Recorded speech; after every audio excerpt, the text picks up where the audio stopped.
할렐루야. 옆 사람과 인사합시다. 임마누엘.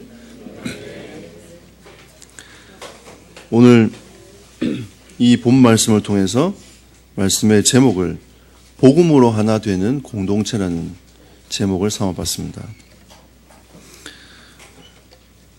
형제가 범죄하거든 이렇게 해라고 말씀하고 있는 이 본문 내용인데 왜 복음으로 하나 되는 공동체를 말씀하는가?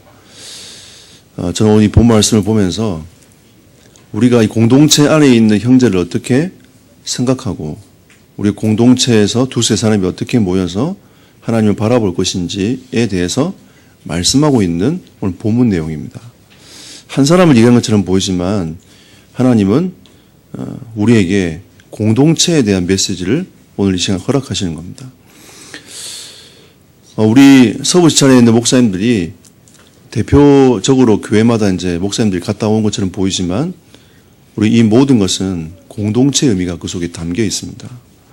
선교도 공동체가 아니면 절대 할 수 없는 것이 선교입니다.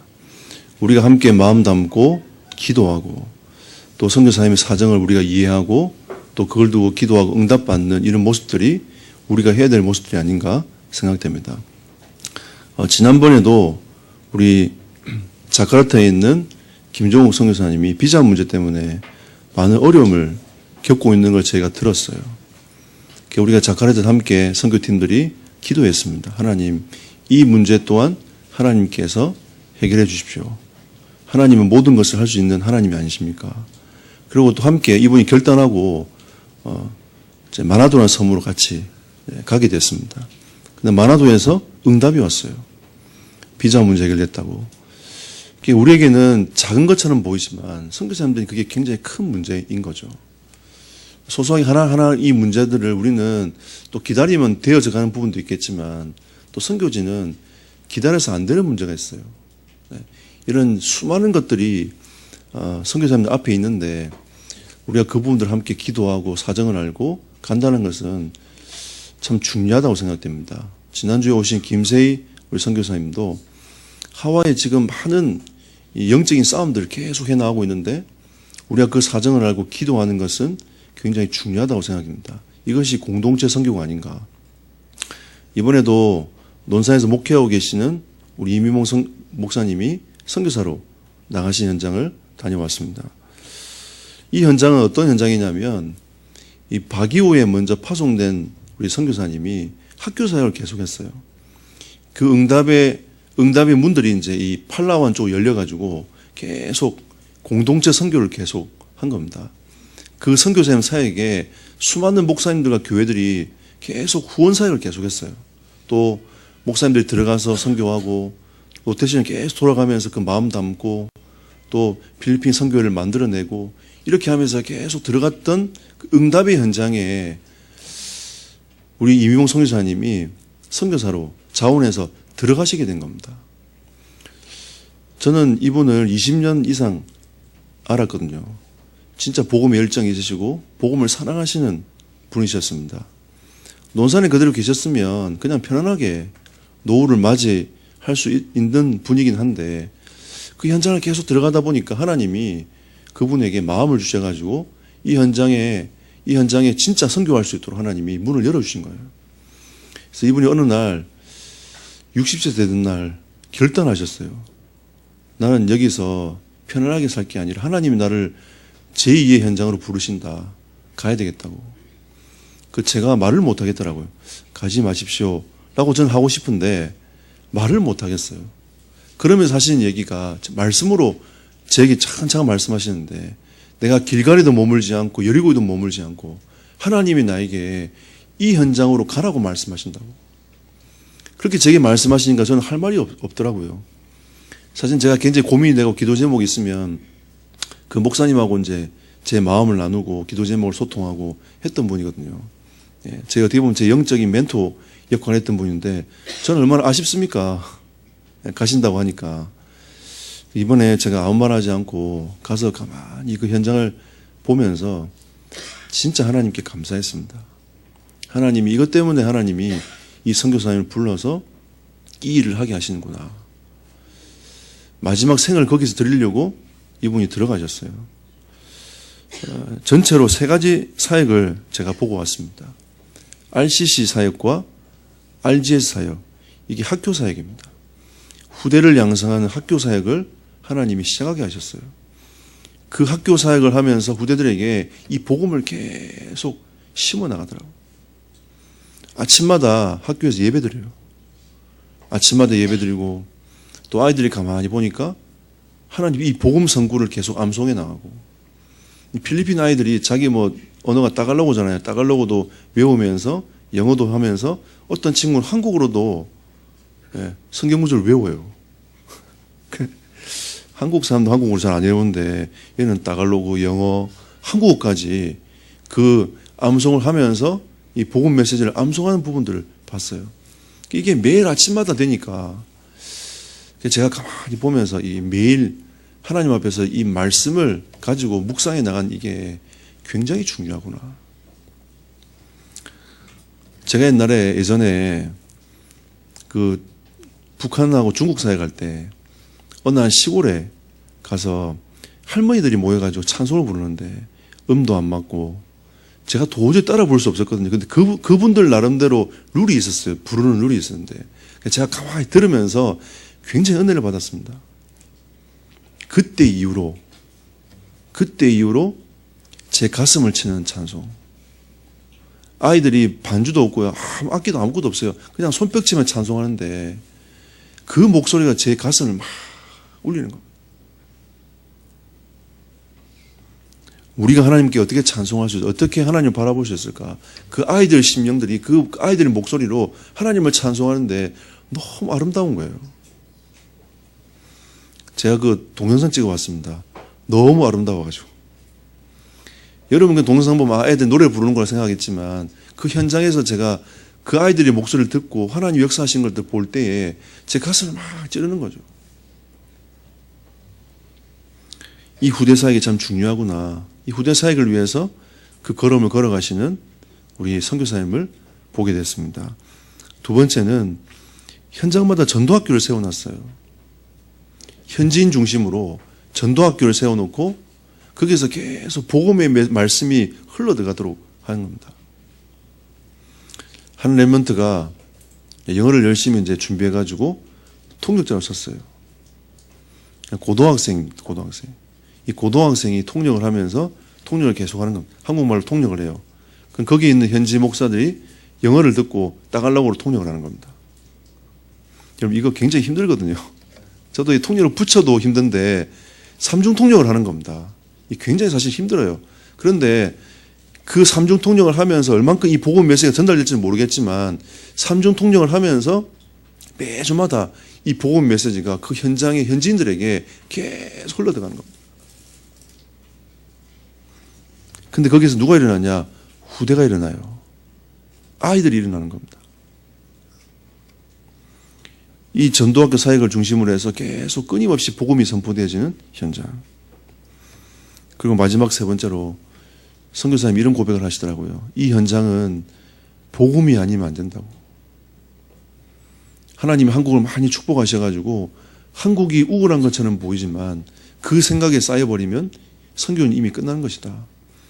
어떤 현장이든지 복음이 어떤 것인가를 바라보고 복음의 관점으로 바라보는 것이 필요하다. 여기 수많은 사람들이 영적으로 시달리고 있다는 거죠. 복음이 아니면 안 되는 현장, 사역을 하나님 보게 하셨습니다. 얼마나 시골이냐면요. 폰이 안 돼요. 전파가 안 들어와. 겨우 창가로 가가지고 딱 폰을 두고 있으면 3G나 여러분 G 봤습니까? G? 네. 2G도 아니고 그냥 G가 딱 붙어요. 카톡도 겨우 오고요. 나가면 또 안쪽으로 들어오면 또 신호가 끊겨요. 또 전도학교 현장 갔더니 거긴 또 아예 통신 자체가 안 돼. 그런 현장에서 계속 그 아이들과 함께 사역을 하고 계시더라고요. 그런데 제가 본 게 있어요. 어떤 선교사님들은 열심히 하는 분이 계시지만 이분은 열심히 하는 것처럼 보이는데 뭐가 보이냐면 하나님이 행하고 계심을 하나님 보게 하시더라고요. 저는 선교사님의 포럼을 들으면서 가슴에 굉장히 많이 울면서 들었어요. 하나님께서 이렇게 하셨구나. 하나님이 이렇게 하셨구나. 하나님이 이렇게 할 수밖에 없는 현장으로 이분을 오게 하셨구나. 이런 부분들을 하나님이 보게 하시더라고요. 우리는 하나님이 행하시는 하나님의 사람이 되어야 될 줄 믿습니다. 우리의 공동체가 진짜 선교를 이해하고 선교를 가슴에 품고 기도하는, 또 올해 하나님 주셨던 방향처럼 다민족을 살려내고 진짜 사각지대를 살려내는, 진짜 응답받는, 만민을 위해 기치를 드는 우리 성도들이 되시기를 축복합니다. 자, 오늘 이 공동체라는 말씀을 가지고 오늘 이 본 말씀을 보면 좋겠습니다. 첫 번째로, 우리가 정말로 이 죄라는 문제를 가지고 공동체를 바라볼 때에 우리의 가장 중요한 것이 있습니다. 그 첫 번째가, 우리는 복음의 사람이 되어야 됩니다. 복음의 사람이 되지 아니하면 끊임없이 율법적으로 사람을 정죄하게 됩니다. 율법이 나쁜 것은 아니지만 우리가 그리스도로 말미암아 율법은 이미 완성이 되었어요. 그러면 그리스도 예수 안에 모든 것이 다 들어가 있는 겁니다. 그럼 우리가 그리스도 예수 안에서 형제를 쳐다보고, 그리스도 예수 안에서 공동체를 쳐다보고, 그리스도 예수 안에서 현장을 쳐다보는 게 필요해요. 이 관점이 아니면 우리는 위에 있는 사람이고 필리핀 사람 밑에 있는 사람이 되는 겁니다. 우리는 그리스도 예수 안에서 한 형제, 한 자매가 되는 거죠. 오늘 이 본 말씀은 형제가 범죄했다는 이 의미는요, 그리스도 예수 안에 있는 한 형제를 얘기하는 겁니다.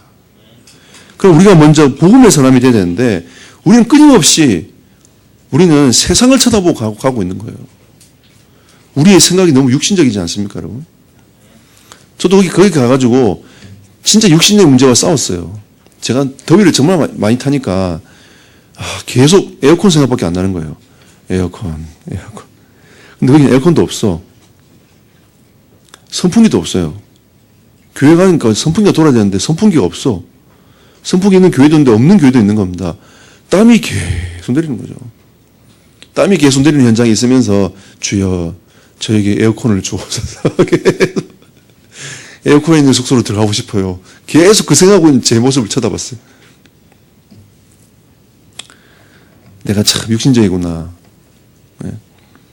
그 선교사님이 그 땀을 계속 흘리는 모습을 보면서 어떤 장로님이 에어컨 사라가 돈을 주고 가셨대요. 근데 선교사님 그거 아직 못 달고 계시더라고요. 에어컨도 못 달고 계세요. 저는 선교사님 집에 가면 에어컨 있을 줄 알고 갔더니 그것도 없어. 선풍기밖에 없어요. 선풍기 계속 돌아가요. 그래도 거기는 선풍기가 있어가지고 선풍기 계속 오니까 조금 시원하더라고요.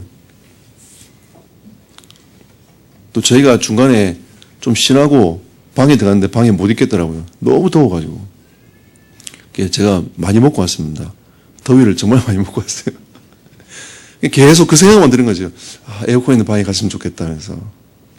빨리 한국으로 돌아갔으면 좋겠다면서. 한국에 들어오니까 정말 시원하더라고요. 네. 끊임없이 저는 육신적인 생각을 하고 있더라고요. 이 싸움이 보통 싸움이 아니구나. 또 우리는 교만하지 않습니까? 조금 되면 된다고 막 교만해가지고요. 이게 하나님의 뜻과 의미와 축복들을 모르고 살아갈 때가 많아요. 우리 인생은 하나님의 것입니다. 모든 영광은 하나님께 돌려져야 되는 거죠. 근데 우리는 끊임없이 이 교만 덩어리인 거죠. 그리고 얼마나 거짓됩니까? 우리 정말 하나님 앞에서 있어 보면 거짓된 인생으로 살아가는 게 우리의 모습 아닙니까? 이런 것들이 우리를 하나님 앞에 서지 못하도록 방해합니다. 그래서 우리는 복음의 사람이 되어야 돼요. 복음의 사람이 된다는 것은 하나님의 은혜의 감사와 감격하는 자가 되는 겁니다. 여러분, 구원받은 것이 얼마나 감사하십니까? 이 구원의 은혜와 감사와 감격이 없으면은 우리는 또 육신으로 돌아가고 교만으로 돌아가고 거짓된 우리의 모습으로 돌아가요. 은혜의 감사와 감격한다는 것은 십자가 앞에 서는 겁니다. 내가 어떤 존재인가를 하나님 앞에서 발견하는 시간인 거죠. 왜 하나님은 예수 그리스도를 이 땅에 보내어서 십자가에 죽게 만드셨는가? 그 십자가의 죽음으로 말미암아 우리에게 주어지는 하나님의 은혜와 축복이 어떤 것인가를 하나님 우리에게 깨닫게 하기 원하시는 겁니다. 히브리서 9장 22절에 하나님이 우리의 죄를 사하기 위하여 피 흘리셨다고 말씀하고 계십니다. 주님의 그 십자가의 피 흘리심은 우리의 죄 문제를 해결하기 위해서 그 걸음을 걸어가신 거예요. 히브리서 10장 20절에 이 십자가의 은혜는 우리에게 죄악에 묶여있는 우리에게 새로운 살 길을 하나님이 여신 은혜이다 라고 말씀하고 있는 겁니다.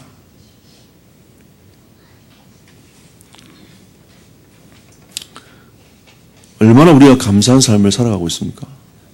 우리는 이 십자가의 은혜로 말미암아 구원받은 하나님의 백성입니다. 우리는 십자가 때문에 전도할 이유가 있고 선교할 이유가 있는 거예요. 우리는 십자가의 은혜 때문에 살아가야 될 이유가 있는 겁니다. 히브리서 9장 15절에 우리의 죄를 속량하셨다고 했어요. 그리고 영원한 기업을 얻게 하기 위해서 하나님이 우리의 그 십자가의 은혜를 주셨다라고 말씀하고 있습니다. 여러분, 천국은 여러분의 것입니다. 하나님의 것은 여러분의 것이에요.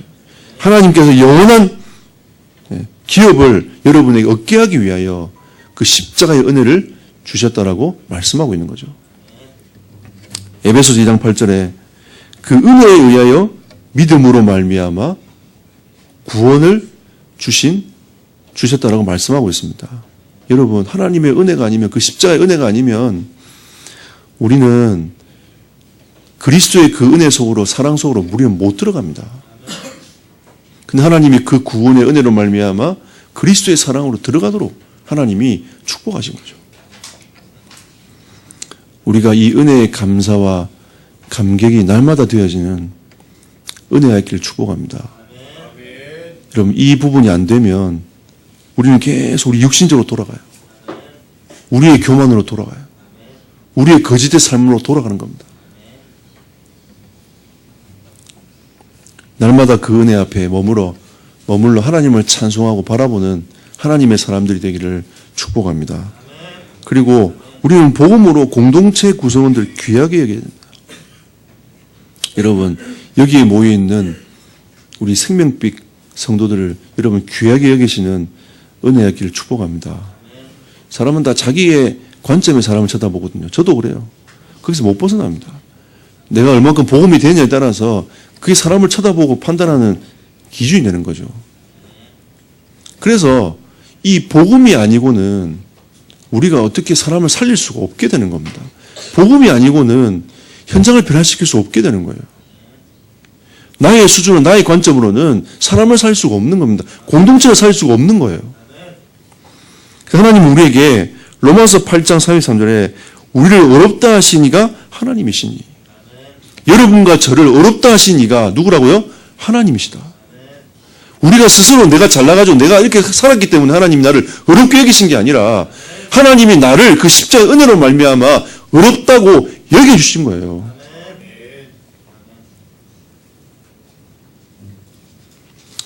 우리가 신앙생활 하다 보면 이런 생각이 빠질 수 있습니다. 나는 어렵고 너는 좀 부족하고. 여러분, 우리는 그 생각에서 벗어나야 돼요. 어렵다 하신 이가 누구라고요? 하나님이시니. 우리를 어렵다고 칭해 주신 이가 하나님이시다. 근데 그 왜 어렵게 되어졌냐? 예수 그리스도의 그 은혜, 그 십자가의 은혜로 말미암아 우리가 어렵게 되어진 거예요. 그건 전적인 하나님의 은혜인 겁니다. 내가 잘 살았기 때문이 아니라 전적인 하나님의 은혜로 말미암아 우리가 어렵게 되어진 은혜를 받은 거예요. 그래서 여러분들은 똑같은 하나님의 자녀입니다. 하나님 여러분을 다 귀하게 여기시는 거예요.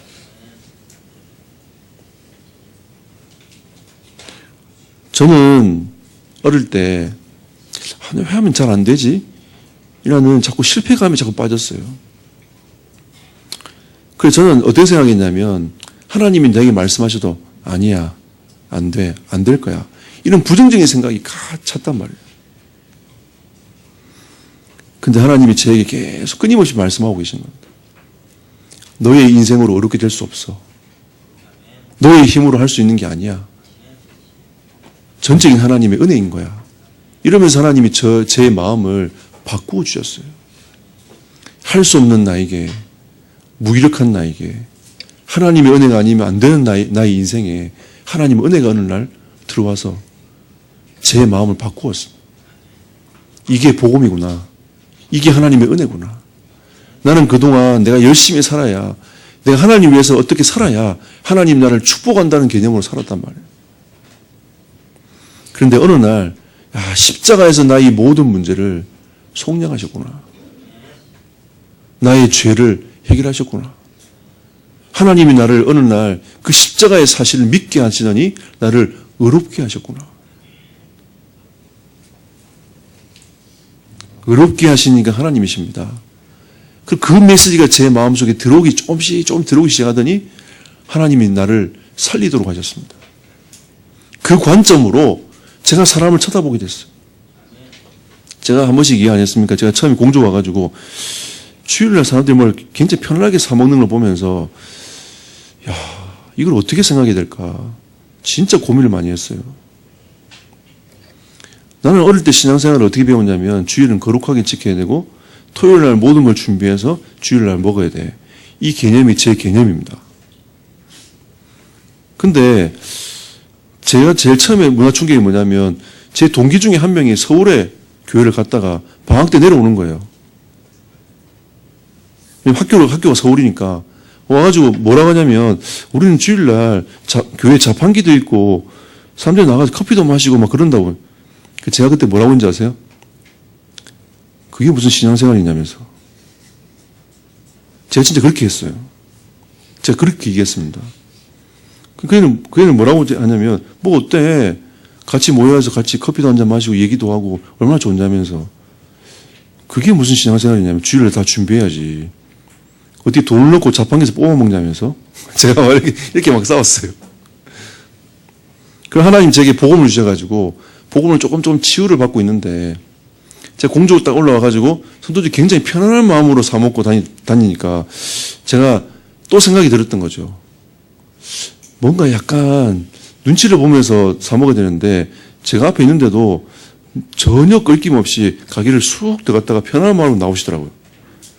제가 가만히 이걸 보면서 이걸 어떻게 생각해야 될까? 많은 생각들을 했습니다. 선도들은 잘 몰라요. 저는 제 인생에 있어서 굉장한 큰 제 마음의 내적 갈등들이 막 일어나기 시작한 거예요. 아무것도 사실 어떻게 보면 위에 신앙생활 하신 분들 아무것도 아닌데 제게는 굉장한 내적 갈등들이 생겨나기 시작하는 겁니다. 이게 복음의 관점으로 봐지지 않냐면 수많은 사람들을 정죄하고 제가 살아갔을 거예요. 그때 하나님이 제게 주신 메시지였습니다. 진짜 주일이 무엇이냐? 매일 하나님을 바라보는 삶이 주일이 아니냐? 말씀을 놓치며 살아간다는 것은 그게 주일을 놓치는 것이다. 하나님의 은혜를 놓치는 것이 주일을 놓치는 게 아니냐? 하나님은 오늘 영광으로 함께 임재하시면서 영광의 그 은혜를 주셔서 하나님의 말씀으로, 언약의 하나님의 말씀으로 한 주간을 살아가게 하시는 건데 그 언약을 놓치는 것이 예배 실패장 아니냐? 하나님 그렇게 보게 하시더라고요. 제 말은 마음대로 살아갈 그 뜻이 아니지 않습니까? 진짜 우리가 하나님 앞에서 우리가 어떻게 살아갈 것인가? 그 말씀을 받아서 그 말씀으로 우리가 살아가는 그 삶이 복음의 삶이 아닌가? 크리스찬의 삶이 아닌가? 그래도 미국은 아직까지는 이 크리스찬의 삶을 생각을 참 많이 합니다. 우리가 교회 나가서 하나님께 예배드리는 삶은 굉장히 많이 이렇게 힘해지긴 하지만 내가 그리스도인으로서 어떻게 살아갈 것인가에 대한 고민을 굉장히 많이 하는 것이 미국이에요.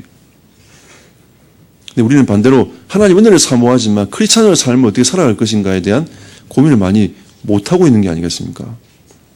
근데 이 중간에 가장 중요한 부분이 우리가 삶을 어떻게 살아가든 내가 은혜를 어떻게 받든 이 두 가지가 사실은 평행선을 이루고 가고 있는 건데 사실은 이 두 가지를 같이 합칠 수 있는 방법이 있어요. 그게 우리가 말씀 앞에 서는 겁니다.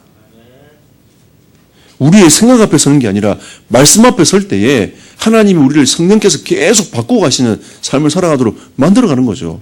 그걸 보고 거듭남이라고 얘기합니다. 성령이 우리를 만지셔서 계속 우리를 변화시켜가는 그 삶. 말씀을 들어도 자기 생각이 붙잡히는 게 아니라 그 말씀이 나를 변화시켜서 계속 그 말씀으로 인하여 내가 풍성해지는 그 삶을 살아가는 그 삶이 여러분과 제 삶이 될 줄 믿습니다. 로마서 8장 34절 35절에 우리는 하나님의 사랑에 거할 자격이 있는 사람들입니다. 하나님이 우리를 그리스도의 사랑 안에 거하도록 축복하셨어요. 우리는 그리스도의 사랑 안에 하나님의 사랑 안에 거하여 살아가는 하나님의 사람들인 겁니다. 하나님의 사랑을 받을 이유가 있고 충분한 사람들이 여러분과 제 삶인 거예요. 할렐루야. 여러분 이 자리에서 하나님의 사랑을 많이 느끼고 많이 받아가시는 은혜의 길을 축복합니다. 로마서 8장 36절에 복음사에게 귀하게 쓰실 사역자들이다. 여러분 이 주변의 사람들은 다 시간표가 달라요. 여러분 사람들마다 다 시간표가 다르기 때문에 얼만큼 기다려야 된다. 이건 기준이 없어요. 얼만큼 바라봐야 된다. 기준이 없습니다, 여러분. 사람마다 다 시간표가 다르기 때문에 어떤 사람은 금방 변화되어 가지고 하는 사람이 있고 어떤 사람은 끊임없이 기다려야 될 사람이 있어요. 또 우리는 또 이렇게 얘기합니다. 복음을 그렇게 많이 들어놓고 안 변하냐. 그렇게 우리가 얘기할 수도 있어요. 사실은 그 말도 맞지만 우리가 진짜 이 복음 앞에서 끊임없이 하나님께서 역사에 가실 수 있는 그 기다림의 시간표가 필요한 겁니다. 어떤 사람 예수 믿고 술을 담배 다 끈 사람도 있고 아직도 못 끈 사람이 있어요. 그게 우리의 어떤 기준점이 아니라 하나님의 은혜가 어떻게 밀려 들어와가 어떻게 하나님 주시는 그 은혜를 받고 살아가느냐의 이 싸움인 거죠. 어떤 사람은 복음 받고 복음 전하는 사람이 있는 반면에 20년, 30년에도 복음 한 번 못 전하는 사람도 있습니다. 그러니까 우리는 어떤 기다림 속에 어떻게 하나님 앞에서 이 전도 운동이라는 관점을 가지고 이 복음이라는 관점을 갖고 우리는 살아가야 됩니까? 하지만 하나님은 이 복음사에게 모든 사람을 쓰신다. 우리 교회는요, 한 사람 한 사람 하나님 복음사에게 다 쓰실 거예요. 할렐루야. 예, 그 관점으로 쳐다봐야 됩니다. 두 번째, 하나님 우리에게 복음으로 세워 나가는 공동체로 하나님 우리를 부르셨습니다. 여러분 초대교회 공동체는 어떤 공동체였습니까? 그리스도의 말씀에 순종하며 따라가는 공동체였습니다. 제자 공동체였죠. 제자는 주의 말씀을 따라가는 게 제자입니다.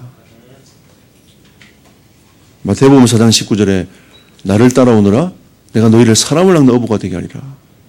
3년 반 동안 예수님이 붙어가지고도 못 깨달았어요. 이 제자들이 깨닫지를 못했던 겁니다. 예수님은요, 그 성령이 역사하실 시간표를 기다렸던 거예요. 성령이 역사하시니까 어떻게 바뀌었습니까? 거의 대부분 다 순교했어요. 다 순교했습니다. 하나님이 원하시는 장소에 가서 순교했던 분들이 제자들이었습니다. 이게 초대교회 공동체였어요. 그리고 초대교회 공동체는 어떤 공동체였습니까? 하나님이 주신 이 말씀, 그 언약을 이루기 위해서 살아갔던 공동체였어요. 말씀이 성취되는, 하나님의 언약이 성취되어지는 그곳에 있는 그 사람이 초대교회 성도들이었습니다. 공동체였습니다. 그러니까 우리도 하나님 어떤 공동체가 되기를 원하시냐면 주의 말씀을 따라가는 공동체, 그리고 언약의 말씀이 어떻게 이루어져 가는지 그걸 보는 공동체. 여러분 이러한 공동체가 되시기를 축복합니다. 우리 이렇게 돼야 돼요. 진짜 하나님 역사하시는구나. 하나님의 언약이 성취되어져 가는 거야. 그러면 공동체를 세워가는 방법이 무엇입니까? 오늘 본문 보십시오. 내 형제가 죄를 범하거든 가서 너와 그 사람과만 상대하여 권고하라. 만일 들으면 내가 내 형제를 얻은 것이요. 이 죄는 어떤 죄냐면요. 공동체에 있는 한 형제를 멸시한 죄입니다. 무시했단 말이에요. 네가 그렇게 하면 되겠냐? 네 인생 그렇게 하면 되겠냐? 이까짓 게 뭔데? 이러면서 멸시를 해버린 거예요. 오늘 이 본문의 내용은 그 내용입니다. 그럼 멸시를 했단 말이에요. 그러면 그 멸시를 한 사람한테 가서 네가 왜 그 일을 했냐라고 얘기를 해라는 겁니다.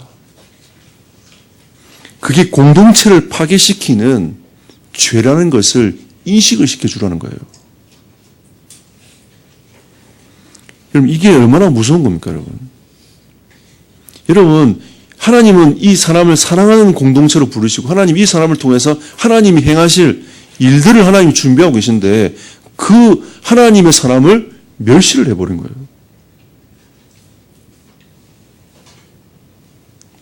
그리고 16절 17절 만일 듣지 않거든 한두 사람을 데리고 가서 두세 증인의 입으로 말마다 확증하게 하라. 만일 그들의 말도 듣지 않거든 교회 말하고 교회 말도 듣지 않거든 이방인과 세리와 같이 여기라. 이 말이 무슨 말입니까? 사람들은 자기 중심으로 생각을 굉장히 많이 하기 때문에 인정하지 않습니다. 인식하지 못하는 거죠. 증인을 데리고 가라는 겁니다. 이 말은 사단이 틈타지 못하게 하라. 이 사단이 틈타요. 공동체 안에서. 틈을 타기 때문에 사단이 틈타지 못하도록 그 사람 생각이 진짜 이게 하나님 앞에서의 잘못된 생각이라는 것을 인식시켜 주라는 겁니다. 내 혼자 생각하고 네 잘못됐어 이렇게 말하면 그 사람 인정하겠어요? 안 하겠죠. 이걸 확신하게 생각하는 증인들을 데리고 가가지고 얘기를 하라는 겁니다. 또 그게 안 되면 교회 앞에 세워가지고 얘기를 해주라는 거죠. 왜? 사단이 틈을 타니까. 여러분, 교회는 권세가 있습니다. 권징이라는 게 있어요. 하나님이 세우신 이 교회는 하나님의 권위가 있는 곳이 이 현장입니다. 그러니까 우리가 그리스도 예수 안에 있는 이 공동체로서 하나님이 주시는 우리 방향은 하나님 말씀을 따라 가는 것이고요.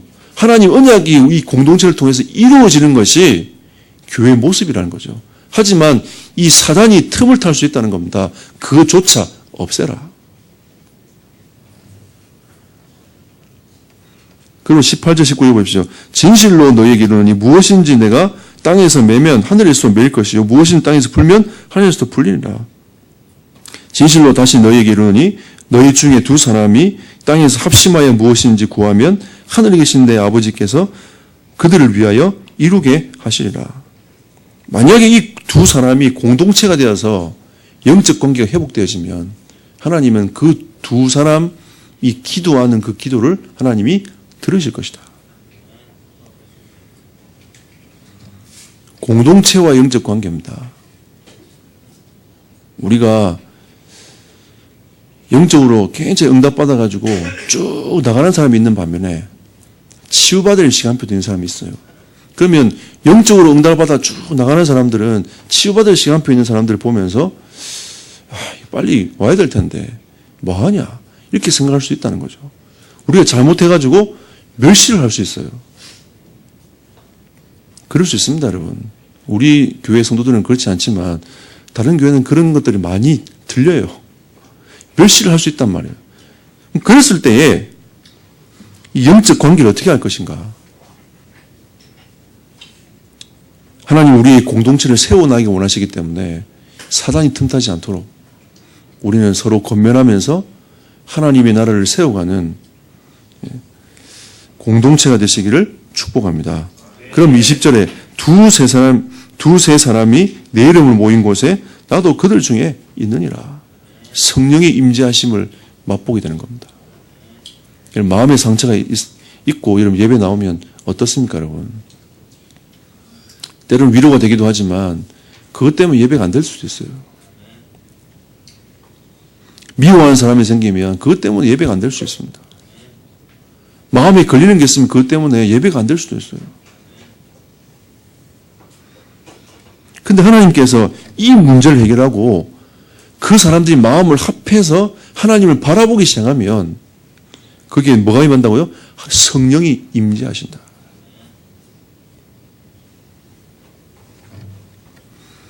하나님은 우리에게 복음으로 세워가는 공동체가 되기를 원하십니다.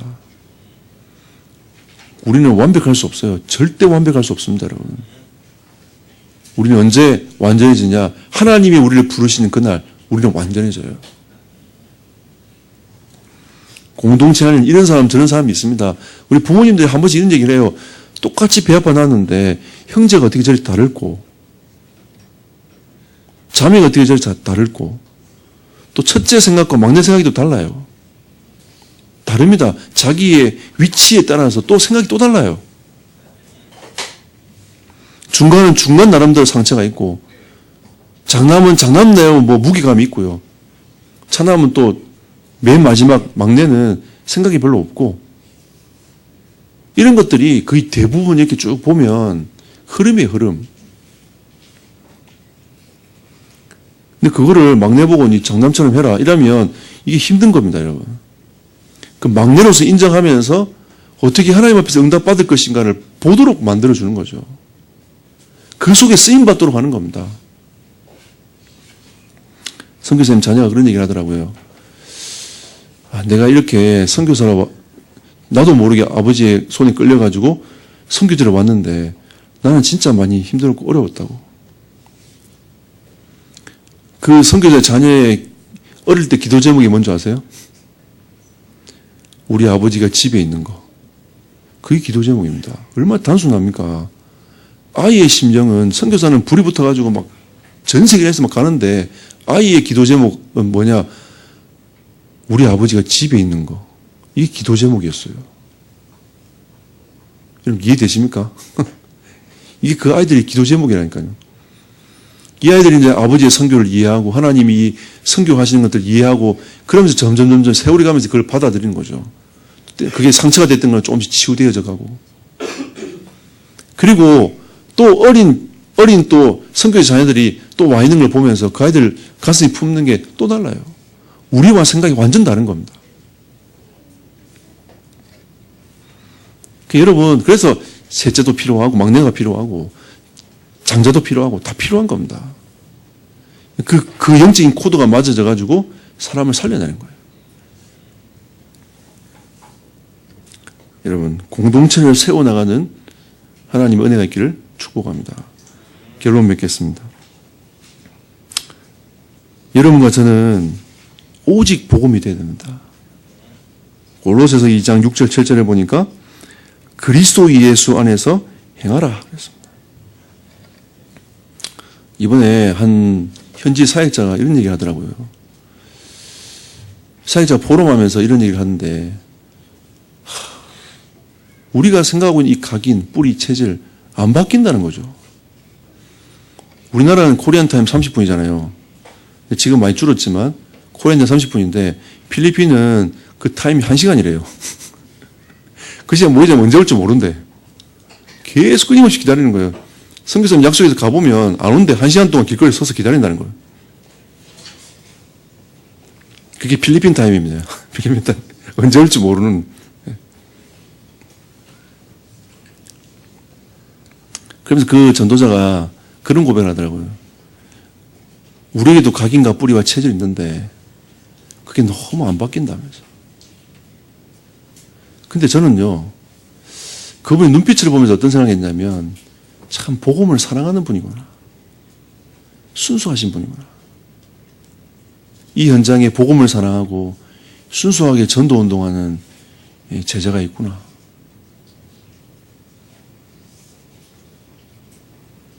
저는 그분의 눈빛을 보면서 이분은 참 순수하고 하나님을 사랑하는 분이구나 알게 되더라고요. 그 선교사님이 계속 올리는 사진에 늘 등장하시는 분이세요. 그래서 제가 그분 사진을 보면서 늘 기도하고 사진을 보면서 이분은 참 참 순수하신 분이구나. 이게 자꾸 느껴졌어요.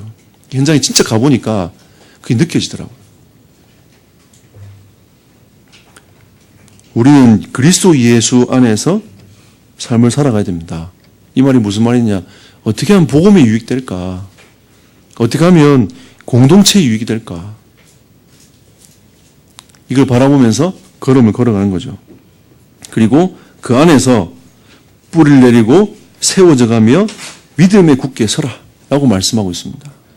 그리스도 예수 안에서 이런 뿌리를 내리고 세워져가고 믿음에 굳게 서는 은혜의 길을 축복합니다. 마지막으로 감사함을 넘치게 하라. 여러분, 우리가 하는 모든 일에 하나님께 감사함으로 넘치게 되어지는 은혜의 길을 축복합니다. 기도합시다. 우리 합심으로 기도하겠습니다. 하나님, 복음으로 하나 되어지는 공동체가 되게 하옵소서. 우리가 진짜 이 복음이 하나님 주신 이 복음인데 복음을 가치 있게 생각하고 복음의 의미를 더 깊이 이해하고 복음으로 공동체를 세워가는 하나님의 사람이 되도록 인도해 달라고 합심으로 기도하겠습니다. 살아계신 하나님께 감사드립니다. 하나님, 복음으로 우리 인생을 세워져가는 하나님의 사람들이 되도록 주님 역사하시며 인도하여 주옵소서. 예수 그리스도의 은혜로 말미암아 모든 사람들을 살려내는 하나님의 사람들이 되도록 인도하여 주옵소서. 주는 그리스도시요 살아계신 하나님의 아들이심을 고백합니다. 하나님 은혜 위에 은혜를 더하시며 하나님의 뜻과 계획을 이루어가는 하나님의 사람들이 되도록 인도하여 주옵소서. 주의 뜻과 계획을 이루는 시간 되게 하시며 이 말씀이 한 주간 동안 성취될 말씀 되도록 인도하여 주옵소서. 주님, 영혼을 품게 하시고 현장을 품게 하시며 하나님의 사람들을 품어나가는 하나님의 사람들이 되도록 인도하여 주옵소서. 하나님 감사합니다. 우리가 예수 그리스도의 사랑 안에 거하게 하시고 그 복음으로 나를 살려내며 현장을 살려내고 공동체를 세워가는 하나님의 은혜가 임하도록 축복하여 주옵소서. 감사드리며 주 예수 그리스도 이름으로 기도드렸습니다. 아멘.